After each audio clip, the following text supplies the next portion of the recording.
Hello students, कस्तूरी देवी college की online class में आपका हार्दिक स्वागत है। आज हम डिस्कस करेंगे डिसजॉइंट साइकिल्स। यहाँ साइकिल्स का मीनिंग या चक्र का मीनिंग क्या होता है? चक्रीय परम्यूटेशन से है। इसका अर्थ चक्रीय परम्यूटेशन से है। ठीक है। असंयुक्त चक्र मीन्स असंयुक्त चक्रीय क्रमचय, इसका मतलब ये है। ठीक है। तो चक्र को क्या समझना है? चक्रीय क्रमचय, जहां जहां भी चक्र आए या साइकिल लिखा हुआ है। ठीक है। अब इसका डेफिनेशन सबसे पहले देखिएगा। कल हमने ट्रांसपोजिशन देखे थे पिछले लेक्चर में। Transpositions, inverse of permutations, cyclic permutations, order of चक्र या क्रमचय की कोटि क्या होती है, ये सब हमने देखा था। अब आज हम इसका असंयुक्त चक्र का डेफिनेशन देखते हैं। सबसे पहले तो इसका परिभाषा है, यदि Pn क्या है? Pn set of permutations. यहाँ क्या है? चक्र क्रमचयों का समुच्चय है Pn। ठीक है, सेट ऑफ परम्यूटेशन। यदि Pn के दो क्रमचय f और g ऐसे हो कि f of x not equal to x, f of x किसके बराबर नहीं है? x के बराबर नहीं है, तो इसका मतलब है इम्प्लाइज तो gx बराबर x के होगा। अगर ऐसा है तो ये होगा। अगर f ऑफ x के बराबर नहीं है तो फिर gx x के बराबर होगा, और यदि f ऑफ x के बराबर है तो gx x के बराबर नहीं होगा। कहने का मतलब ये है कि अगर ये बराबर नहीं है तो ये बराबर होगा, और अगर ये बराबर है f ऑफ x के तो gx x के बराबर नहीं होगा। ठीक है। जहां x किसका अवयव है? सेट S का। ठीक है। सेट S में परिभाषित है ये परम्यूटेशंस। ठीक है। तो ये for all x belongs to S, set S। ठीक है। तो क्रमचय f और g को हम असंयुक्त चक्र कहते हैं या डिसजॉइंट साइकिल कहते हैं। ठीक है। अगर ऐसा है तो एक दूसरी भाषा में देख लीजिए आप। ये तो हो गया मैथमेटिकल लैंग्वेज में, ऊपर वाला तो। ठीक है। नीचे वाला देखिए आप। किसी सेट S के दो चक्र असंयुक्त चक्र कहलाते हैं यदि उनके एक पंक्ति संकेतों में व्यक्त करने पर कोई भी अवयव उभयनिष्ठ नहीं हो। यहाँ पे उभयनिष्ठ नहीं हो, इसका मीनिंग ये है कि चूंकि f और g यहाँ पे चक्रीय परम्यूटेशन है, जैसा कि अपन असंयुक्त चक्र की बात कर रहे हैं, तो उसके नाम से ही स्पष्ट हो रहा है कि वो साइक्लिक परम्यूटेशन है, मीन्स चक्रीय क्रमचय है। ठीक है। तो मान लीजिए f और g दो साइक्लिक परम्यूटेशन है। f यहाँ पे देख लीजिए, f क्या है? मान लीजिए 1 और 2 है, और s मान लीजिए, माना s बराबर 1 2 3 4 ये है। ठीक है। और g क्या है? g एक इस तरीके की साइकिल है, 2 3 और 4। ठीक है। तो इनमें उभयनिष्ठ का मतलब क्या होता है? उभयनिष्ठ को क्या बोलते हैं इंग्लिश में? इसको कॉमन। क्या बोलते हैं? कॉमन। इंग्लिश में कॉमन। आपके ये ज्यादा समझ में आ जाएगा कि इनमें कॉमन नहीं आना चाहिए। f और g में यहाँ पे यदि उनको एक पंक्ति संकेतों में व्यक्त किया करने पर कोई भी अवयव उभयनिष्ठ नहीं होना चाहिए। एक पंक्ति संकेतों का मीनिंग है कि इनको साइक्लिक परम्यूटेशन के रूप में लिखा जाए। ठीक है। एक ही पंक्ति आ रही है ना, तो साइक्लिक परम्यूटेशन के फॉर्म में लिखा जाए तो इनमें कोई भी अवयव उभयनिष्ठ नहीं आना चाहिए। अब यहाँ पे f परम्यूटेशन f में भी 2 है, अवयव 2 है, और g में भी अवयव 2 है। ठीक है। क्या है? अवयव 2 दोनों परम्यूटेशंस में है। तो इसका मतलब क्या है कि f और g में 2 अवयव 2 क्या है? कॉमन है। अवयव 2 क्या है? कॉमन है। तो ये क्या नहीं होंगे? ये डिसजॉइंट साइकिल नहीं होगी। ठीक है। ये क्या नहीं होंगे? f और g डिसजॉइंट साइकिल मीन्स असंयुक्त चक्रीय क्रमचय नहीं होंगे। ठीक है। तो हम ये इसका एग्जाम्पल है। अभी एग्जाम्पल एक और करवा देता हूं, अच्छे से समझ में आ जाएगा। तो उभयनिष्ठ का मतलब होता है कॉमन। अगर परम्यूटेशंस में, अगर कोई दो परम्यूटेशंस में कोई भी अवयव, उनको साइक्लिक फॉर्म में लिखने पे कोई भी अवयव उभयनिष्ठ कॉमन नहीं आ रहा है, तो हम कह सकते हैं कि दोनों परम्यूटेशन क्या है, असंयुक्त परम्यूटेशन है। ठीक है, डिसजॉइंट साइकिल है। जैसे एग्जांपल देखिए,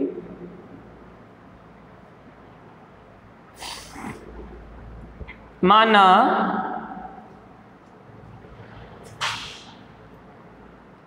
S बराबर 1 2 3 4 5 6 ये है। ये क्या है, एक तरीके से S6, ये S6 है, इसको S6 भी लिखते हैं। ठीक है, तो आप कंफ्यूज नहीं हो।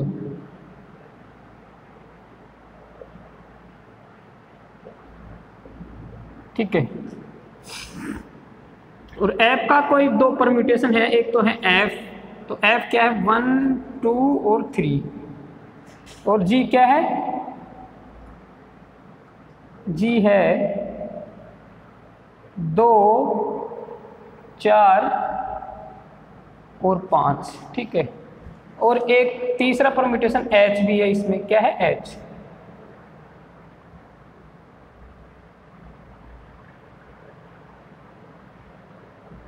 H है 4 और 5 और 6, ये है। ठीक है, अब देखिए यहाँ पे F और G में क्या कॉमन है, दो अवयव, दो क्या है कॉमन है F और G में। ठीक है, तो F और G क्या नहीं है, यहां से यहां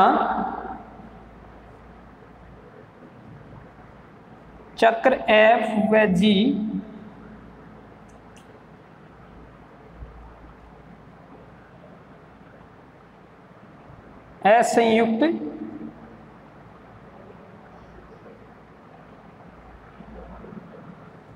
असंयुक्त चक्र नहीं है। ठीक है, क्या नहीं है, असंयुक्त चक्र नहीं है। ऐसे ही, और यहां लिख देता हूं मैं, ऐसे ही G और H में क्या कॉमन आ रहा है, 4 और 5। ठीक है, 4 और 5 क्या आ रहा है, G में भी है 4 और 5 एलिमेंट, और 4 और 5 ये दोनों एलिमेंट H में भी है। ठीक है, तो G और H भी क्या नहीं है, संयुक्त क्रमचय या संयुक्त चक्र नहीं है।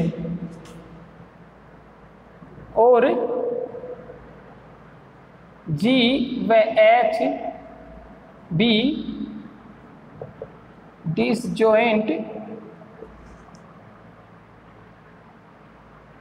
साइकिल नहीं है। ठीक है, डिसजॉइंट साइकिल नहीं है। तो यहां से अब देखिए F और G देख लिए, G और H देख लिए, अब H और F बच रहा है। तो F और H में क्या कॉमन आ रहा है, F में 1 है, H में 1 नहीं है, F में 2 है, H में 2 नहीं है, F में 3 है, H में 3 भी नहीं है। तो इनमें कोई भी अवयव कॉमन नहीं आ रहा। इसका मीनिंग क्या है कि ये दोनों डिसजॉइंट साइकिल है। परंतु F व H, परंतु F व H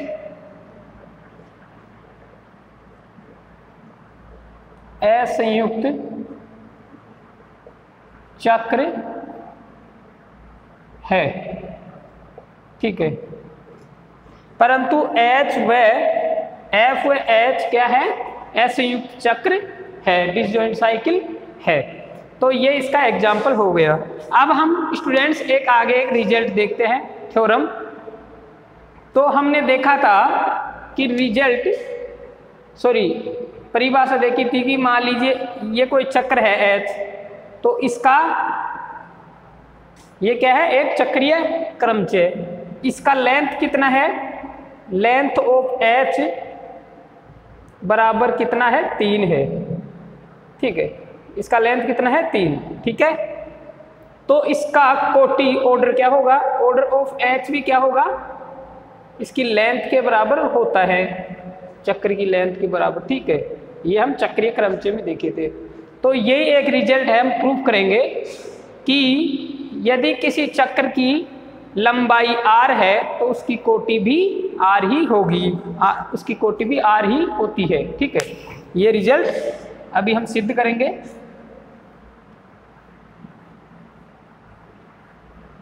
एग्जाम्पल से तो हमने उसी दिन सिद्ध कर दिया था जिस दिन उसका परिभाषा देखा था, वो सब पढ़े थे। ठीक है, अब आज थ्योरेटिकल उसको प्रूव करेंगे।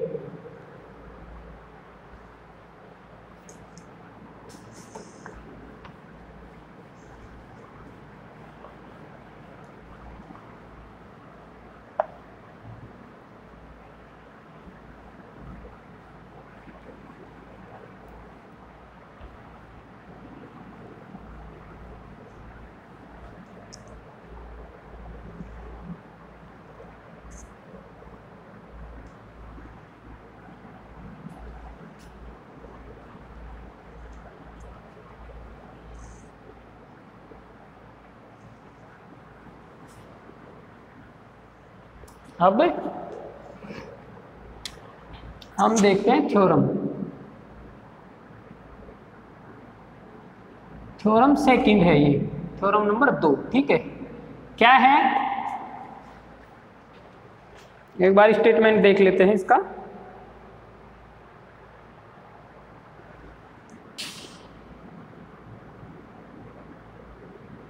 आर लंबाई के चक्र की, आर लंबाई के चक्र की कोटि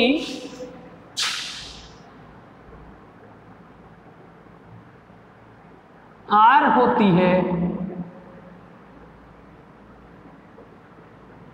ठीक है, आर लंबाई के चक्र की कोटि आर होती है। इसको इंग्लिश में बोलते हैं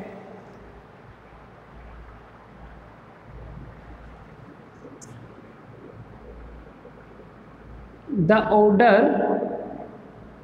of a cycle of length r, length r is r, ये क्या है, each। ठीक है, is r, the order of a cycle of length r is r, यानी r लेंथ की एक साइकिल है, उसका ऑर्डर क्या है, r ही है। ठीक है, तो ये हो गया इसका इंग्लिश में स्टेटमेंट। ठीक है स्टूडेंट्स, अब हम देखते हैं इसका प्रूफ।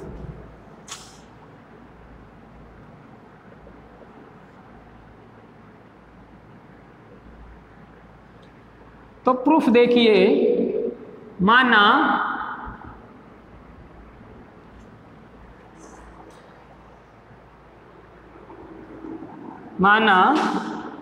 f कोई चक्र है जिसकी लंबाई क्या है, r, जैसे x1 x2 xr। ठीक है, एक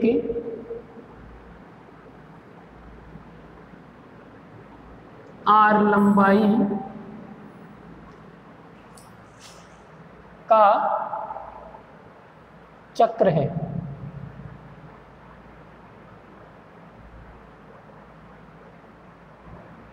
ठीक है, माना f एक r लंबाई का चक्र है। क्योंकि हम r चक्र कैसे देखते थे, जैसे मान लीजिए कोई f है 1 2 3 4। ठीक है, ये क्या है, इसमें 4 अवयव है। ठीक है, इस चक्र में साइक्लिक क्रमचय में, साइक्लिक परम्यूटेशन में कितने अवयव है, 4। अवयव की संख्या कितनी है, 4। तो इसका ऑर्डर क्या हो गया, इसकी कोटि क्या होगी, सॉरी इसकी लेंथ कितनी होगी, इसकी लंबाई 4 ही होगी। अगर किसी चक्रीय क्रमचय में अवयव की संख्या 4 है तो उसकी लंबाई भी 4 होगी। कहने का मतलब किसी चक्रीय क्रमचय में अवयव की संख्या को ही उसकी लंबाई कहा जाता है। ठीक है, तो ये हम मान लिए कि इसकी लंबाई, क्योंकि x1 से xr तक आ रहे हैं 1 to r, तो इसकी लंबाई क्या होगी, r, चूंकि इसमें अवयव की संख्या r है। ठीक है, ये स्पष्ट दिख रहा है। इसलिए अब देखेंगे, इसलिए f ऑफ x1 बराबर क्या आएगा, x2। इसका मतलब क्या है कि x1 का इमेज यहाँ से क्या आ रहा है, अगले वाला अवयव आता है। किसी भी अवयव की इमेज उसके अगले वाला अवयव होता है, ठीक है, उसका प्रतिबिंब। तो यहाँ से x1 का इमेज क्या है, x2। f of x1 means f x1 का इमेज x2 है। ऐसे ही x2 का f ऑफ 2 x1, इसका स्क्वायर लगा दिए ना, क्योंकि ऑर्डर क्या होता है, इस टाइप से होता है।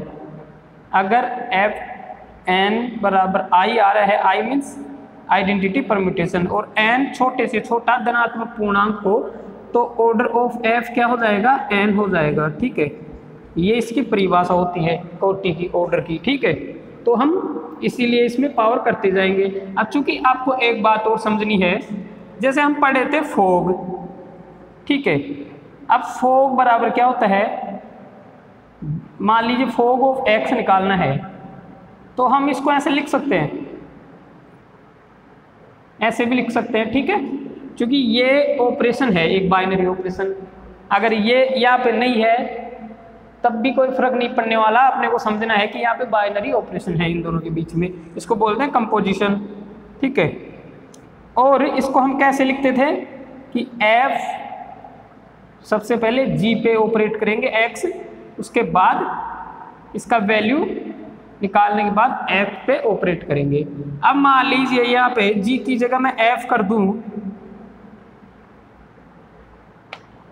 g की जगह f कर दूं, तो क्या आ जाएगा, यहाँ से f और f, ठीक है, ऑफ x, ये आ गया। और इसको क्या लिखेंगे, f,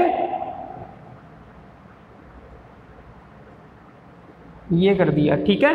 अब यहाँ से जो ये आ रहा है, ये f ऑफ क्या आ रहा है, f x, इसको हम क्या लिख सकते हैं, ये आ रहा है ना, मैं इसको पहले लिख लिया, ठीक है, यहाँ पे।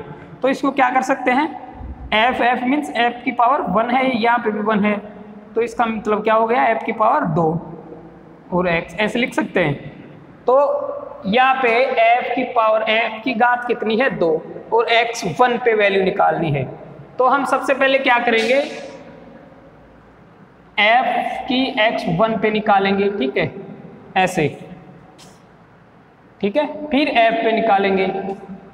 तो यहाँ से f1 की x1, f की x1 पे क्या आ रही है, x2, तो यहाँ से क्या आ गई, x2 आ गई, यहाँ से x2 वैल्यू आ गई, और f ऑफ x2 की वैल्यू, उसका अगला अवयव क्या आएगा, x2 के अगला x3, तो ऐसे आता रहेगा, ठीक है। तो ये क्या आ गया,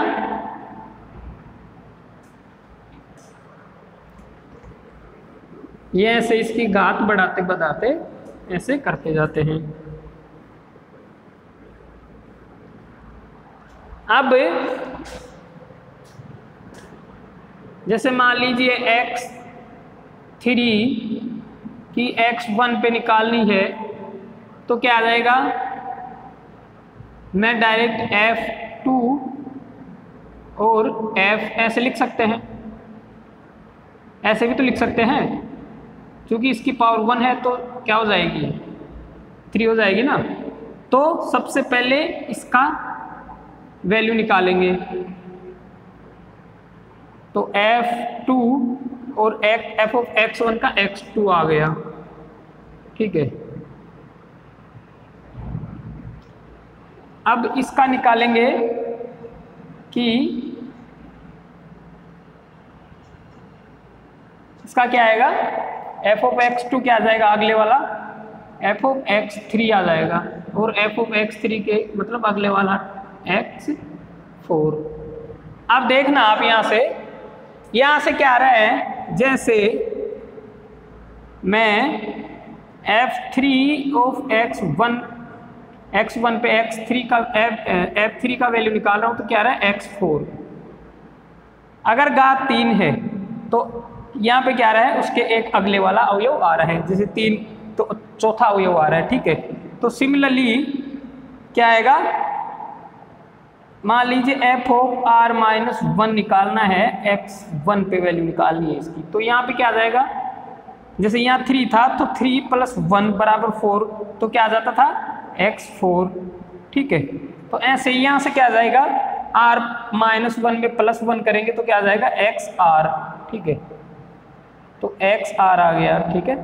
अब xr के आगे हम देखते थे कि x1 का इमेज x2 है, x2 का x3, x3 का x4।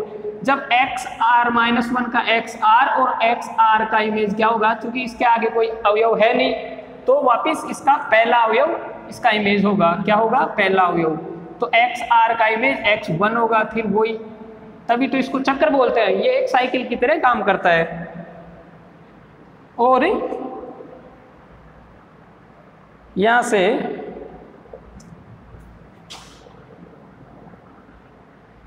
से एफ आर की वैल्यू x1 पे क्या आ जाएगी, x1 ही आ जाएगी, ठीक है।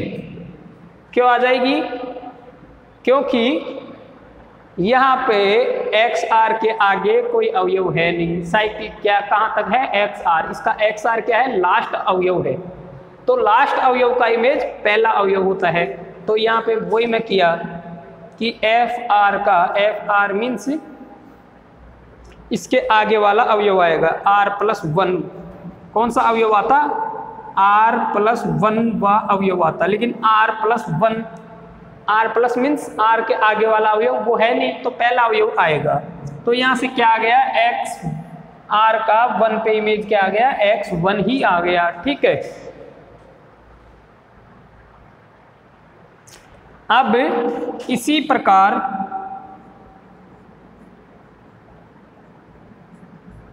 सिमिलरली ये हम x1 पे वैल्यू निकाल रहे हैं, जैसे f की x1 पे निकाले, फिर f2 की x1 पे निकाले, फिर f3 की x1 पे निकाले, ठीक है। ऐसे ही fr - 1 की भी x1 पे निकाले और fr की भी x1 पे। अब हम इसी प्रकार क्या लिख देंगे कि f x2 पे, x3 पे, ऐसे, ठीक है। तो f ऑफ, अब डायरेक्ट लिख दो, f ऑफ r x2 क्या आएगा, क्योंकि यहाँ पे x1 बराबर x1 ही है, तो x2 बराबर क्या जाएगा, x2 ही आ जाएगा, ठीक है। और f ऑफ r x3 बराबर x3 आ जाएगा, ठीक है। इसी प्रकार f ऑफ r xr बराबर क्या आ जाएगा, xr ही आ जाएगा, ठीक है। तो यहाँ से क्या आ गया, यहाँ से f जो परम्यूटेशन है ये इस टाइप से बन रहा है, देखिएगा। जैसे x1 है, x1 का इमेज क्या आ रहा है, fr पे, ठीक है, कि fr पे x1 का इमेज x1 ही आ रहा है, fr पे x1 का x1 ही आ रहा है, x2 पे क्या आ रहा है, x2 का x2 ही आ रहा है, ठीक है। ऐसे ही xr का क्या रहा है, xr ही आ रहा है। तो ये क्या हो गया, ये ऊपर नीचे तो समान ही अवयव आ रहे हैं ना, कि अवयव का सेम वही अवयव उसका इमेज आ रहा है। तो ये क्या हुआ, ये आइडेंटिटी परम्यूटेशन हुआ, क्या हुआ, ये आइडेंटिटी, ठीक है। तो यहाँ से क्या आ गया ये, और r क्या है, क्योंकि r छोटे से छोटा अवयव है। अब हम एक चीज और सिद्ध करेंगे यहाँ पे कि अब यदि जो अवयव इसमें नहीं है, इस साइकिल में, मान लीजिए कोई अवयव x इस साइकिल में नहीं है, f वाली में, ठीक है, 1 से लेके जो r तक जो साइकिल है उसमें नहीं है, तो f ऑफ x पे वैल्यू उसकी इमेज क्या आएगी, x की। तो हम जानते हैं x की इमेज x आएगी जो अवयव चक्र में नहीं है। मान लीजिए f बराबर हम एग्जाम्पल में देखें तो f बराबर 1 2 3 है और s में 4 एलिमेंट है, ये s 4 है, तो 1 से लेके 4 तक एलिमेंट होंगे इसमें। तो इसका साइकिल क्या होगा, 1 का 2 होगा, 2 का 3 होगा, 3 का 1 होगा। अब 4 का क्या होगा, जब साइकिल में जो 4 है ही नहीं तो उसका इमेज भी वही होगा। तो मान लीजिए 4x नहीं है इसमें, ऐसे ही उस साइकिल में, तो उसका इमेज भी x ही होगा। जैसे अगर इसमें x नहीं है तो x का इमेज भी x ही होगा। ठीक है, तो सेम ही इमेज आ रहे हैं सभी एलिमेंट्स का, तो हम कह सकते हैं कि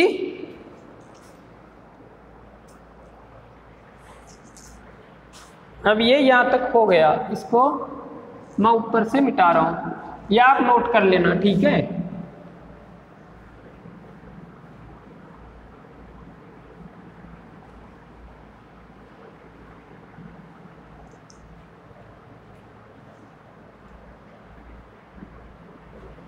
देखिएगा, यदि x does not belongs to x1, x2, xr, ठीक है, इसमें बिलोंग नहीं करता है।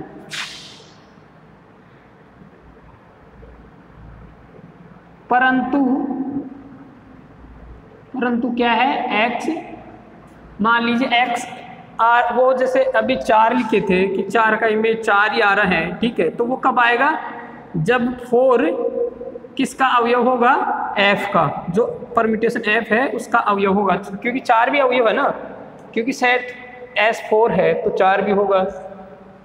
परंतु x f का अवयव है,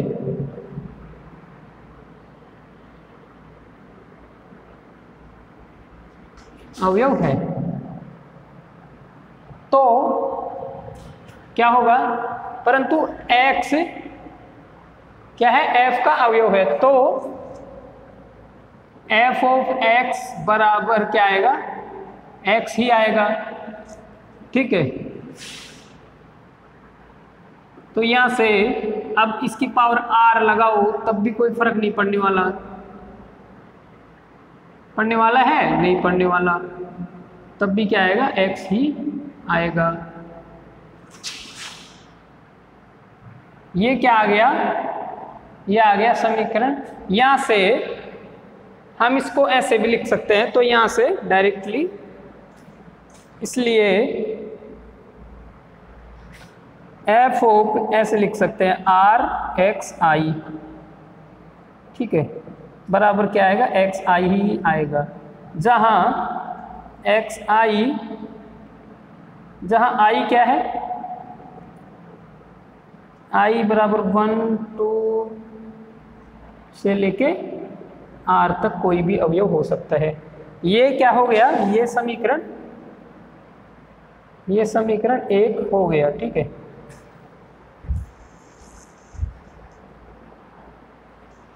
ये समीकरण 1 हो गया और ये समीकरण 2 हो गया।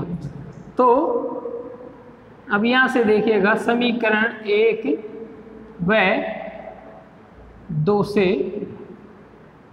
क्या आ रहा है, समीकरण 1 और 2 से क्या आ रहा है, f ऑफ r बराबर i आ रहा है।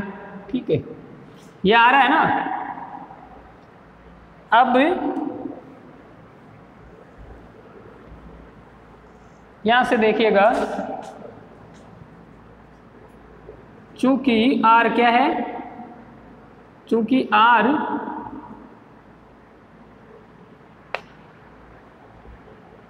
चूंकि यहाँ r, क्योंकि तभी इसका चक्र की लंबाई r है, इसलिए ये r एक छोटे से छोटा क्या है, पूर्णांक है, जो f की पावर r करने पे आइडेंटिटी परम्यूटेशन आ रहा है। r एक, चूंकि यहाँ r एक छोटे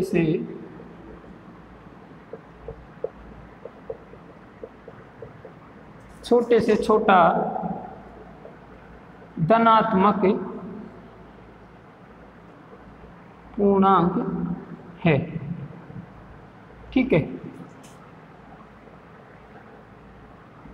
अतः तो क्या आएगा, f ऑफ r बराबर आइडेंटिटी परम्यूटेशन आएगा। इसका मीनिंग क्या है कि ऑर्डर ऑफ f बराबर क्या आएगा, आर आएगा। ठीक है, जो किसके बराबर है, चक्र की लंबाई के बराबर है। अतः एफ की कोटि आर है, जो कि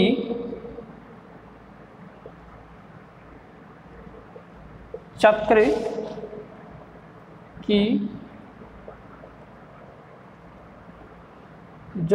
की लंबाई के बराबर है। ठीक है, ये क्या हो गया, यहाँ सिद्ध हो गया। ठीक है, यही प्रूफ करना था हमारे को। ठीक है, कि आर लंबाई के चक्र की कोटि भी आर ही होती है, तो उसकी कोटि भी आर है और चक्र की लंबाई के बराबर है, मतलब चक्र की लंबाई भी आर ही है, जो हम मान के चल रहे थे। ठीक है, तो ऐसे थ्योरम को प्रूफ करते हैं। अब हम नेक्स्ट क्लास में पढ़ेंगे, आज के लिए इतना ही काफ़ी। ठीक है स्टूडेंट्स, आप केडी कॉलेज के यूट्यूब चैनल को यूट्यूब पे मिलेगा केडी कॉलेज के नाम से। ठीक है, उसको सब्सक्राइब करें अगर नहीं किए हो तो, और दोस्तों के साथ शेयर करें एंड लाइक करना ना भूलें। धन्यवाद।